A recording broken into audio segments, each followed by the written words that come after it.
કાયદા અને ન્યાય મંત્રાલય દ્વારા ગુજરાતના નર્મદા જિલ્લાના ગરુડેશ્વર તાલુકાના એકતાનગર ટેન્ટ સિટી 2 ખાતે કાયદા મંત્રીઓ અને કાયદા સચિવોની અખિલ ભારતીય પરિષદનું આયોજન કરવામાં આવ્યું હતું।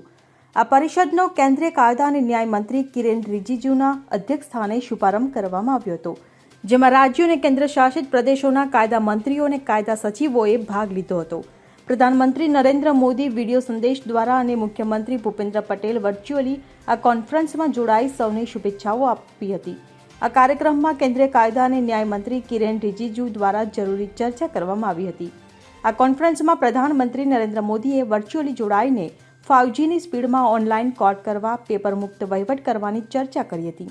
સાથે સાથે દેશમાં કોર્ટની કાર્યવાહી ઝડપી બનાવવા સાથે પેન્ડિંગ કેસોનો નિકાલ અને કાયદા અને વ્યવસ્થાઓ માટે કોર્ટ, હાઈકોર્ટ સહિત ઉચ્ચ કોર્ટોમાં થતી કામગીરીને લઈને બંધ બારણે ચર્ચા કરવામાં આવશે, જેનો ફાઇનલ રિપોર્ટ પ્રધાનમંત્રીને સોંપવામાં આવશે અને અહીંયા કરાયેલા નિર્ણયો આખા દેશના ન્યાયાધીશ દ્વારા પાલન કરવામાં આવશે તેમ જણાવ્યું। आज जिस इवेंट का आपने यहाँ पे ओपनिंग किया है सर आज का इवेंट क्या है?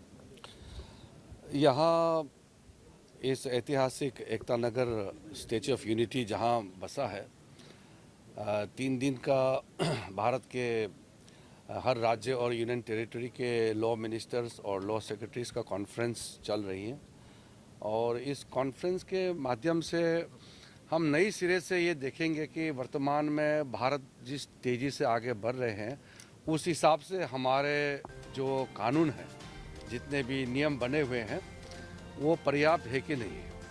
और आज के दिन में हमारे देश में कई ऐसे कानून हैं जो बहुत पुराने हैं और आज के संदर्भ में उसका कोई रेलेवेंस नहीं है, तो इसका भी हम चर्चा करेंगे। और साथ साथ में हमारे जो आर्थिक जगत में जिस तरीके से हमारे प्रगति हो रहे हैं उस हिसाब से जो हम कहते हैं ease of living, ease of doing business, तो हमारे क्या कानून हमारा देश में बिजनेस के दृष्टि से और आम लोगों के जीने का जो तरीका है उस दृष्टि से क्या कानून सही है कि नहीं है। इसलिए बहुत चीज़ों में हम लोग इसका अध्ययन करेंगे और फिर सुझाव राज्य के हमारे जो लॉ मिनिस्टर्स और लॉ सेक्रेटरीज है उनका सुझाव भी लेंगे और सामूहिक रूप से हम फैसला लेंगे। भारत सरकार सारे राज्यों से ही सुनेंगे, फिर जो करना है सामूहिक रूप से हम लोग करेंगे। सर आप अपने वक्तव्य में एक बात कही कि जस्टिस एट मतलब delivery at door step, sir वो क्या आपने मतलब किस तरीके से पॉसिबल? ये ऐसा है कि जुडिशरी और सरकार मिल करके कई कार्यक्रम करते हैं, स्पेशल लीगल एड्स और लीगल सर्विसेज के लिए।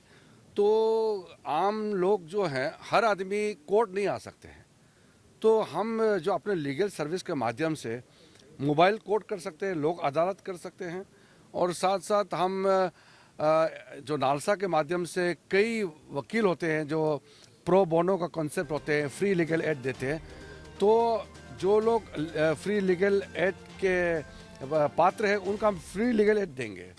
हमारे पास हम प्रावधान किया हुआ है कि जो पैनल लॉयर्स हैं हमारे यहाँ, कई ऐसे एडवोकेट्स हैं जो प्रो बोनो कॉन्सेप्ट को मानते हैं, तो बिना पैसे के गरीबों को लीगल सर्विस देते हैं। तो हम कोर्ट में ही लोगों को क्यों बुलाएं, हम ऐसे करके कोर्ट वाले, हम सब सरकार वाले लोगों के घर जाए।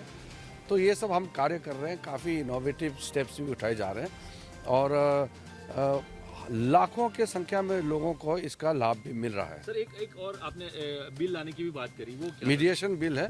वो क्या है, मीडिएशन बिल का ऐसा होता है, हमारे जो पारंपरिक व्यवस्था है, जैसे आप और आपके पत्नी में अगर कोई समस्या हो गया तो कोर्ट के दरवाजे जाए बगैर आप एक मीडिएटर अपॉइंट करके या आर्बिट्रेटर अपॉइंट करके या कंसिलेटर अपॉइंट करके जो मसला को हल कर सकते हैं। तो क्या है ना, कोर्ट का प्रक्रिया बहुत लंबा होता है। कोई लोग तो कोर्ट में जाने से डरते हैं, कुछ लोग तो ऐसे भी होते हैं कि कोर्ट के अंदर जाने से घबराते हैं। तो ऐसे को हम इनफॉर्मल डिस्प्यूट जो रेजुलेशन मैकेनिज्म है वो कर सकते हैं। वो सारा व्यवस्था हम लोग सब मिल करके बना रहे हैं। Thank you sir, thank you. समग्र भारत देशना लॉ मिनिस्टर्स અને કાયદા સચિવોની આ અગત્યની કોન્ફરન્સ કેન્દ્ર દ્વારા ભારત સરકારે આદરણીય મંત્રી શ્રી, કેન્દ્રીય મંત્રી શ્રી કિરણ રિજિજુજી ના સમર્થનથી બોલાવવામાં આવી છે. જગ્યાની પસંદગી પણ આદરણીય સરદાર વલ્લભભાઈ પટેલનું વૈશ્વિક સૌથી ઊંચું સ્ટેચ્યુ અને તે પોતે પણ વકીલ, એ સંદર્ભને પણ જોઈએ અને દેશના સંદર્ભને પણ જોઈએ તો આદરણીય પ્રધાનમંત્રીશ્રીએ સ્પષ્ટ માર્ગદર્શન આજે આપ્યું છે કે 5Gના કારણે ઈ ફાઇલિંગ કોર્ટોમાં સરળતાથી થાય, હિયરિંગ એની સુનાવણી, કેસોની સુનાવણી પણ ઓનલાઈન થઈ શકે, આરોપી કે પક્ષકારની પેશી એ પણ ઈ માધ્યમથી થઈ શકે. સમગ્ર રજૂઆત અને આખી પ્રક્રિયા ટેકનોલોજીના માધ્યમથી કેવી રીતે સરળ કરી શકાય અને લોકોને એના પોતાના ઉંબરા સુધી ન્યાય મળી શકે, કોર્ટના ધક્કા ખાવા ન પડે, એ માટેનું ખૂબ સુંદર આજે સૂચન કર્યું છે, જેનું મનોમંથન થવાનું છે. બીજું સૂચન એમણે સરસ કર્યું છે, જે આ કાયદા મંત્રીઓની એમાં ધ્યાનમાં લેવાનું છે કે કાયદો કોના માટે છે? લોકો માટે છે.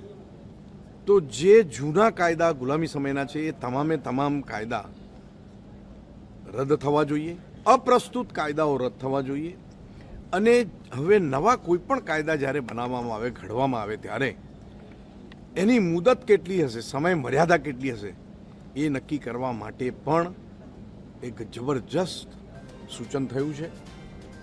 ત્રીજો મુદ્દો એમણે લીધો છે અને એ આમાં ચર્ચાવાનું છે એવી અપેક્ષા છે કે બંધારણ સર્વોચ્ચ છે. દેશ માટે બંધારણ એ આત્મા છે. બંધારણને કારણે એને નીચે ન્યાય આખી પ્રણાલિકા છે, આખી વ્યવસ્થા છે, એક્ઝિક્યુટિવ પણ એક આખી વ્યવસ્થા છે, સંસદ અને વિધાનસભા પણ એક એનું ત્રીજું અંગ છે અને આ ત્રણેય અંગનો હાર્દ માતા કોઈ હોય તો એ બંધારણ છે. અને એટલે બધાએ દેશની કઈ રીતે દેશનું સારું કરી શકાય એ માટેના પ્રયાસ કરવાના રહેશે. આ મહત્વના સૂચન પછી સંવેદનશીલ ન્યાય તંત્ર થવું જોઈશે. દરેક પ્રદેશની પોતાની ભાષામાં. દીપક જગતાપ સાથે CN24 ન્યૂઝ, રાજપીપળા. હવે જુઓ દેશ દુનિયાની તમામ ખબરો તમારી આંગળીના ટેરવે. ઉઠાવો મોબાઈલ અને Google Play Store પરથી ડાઉનલોડ કરો અમારી CN24 ન્યૂઝ મોબાઈલ એપ.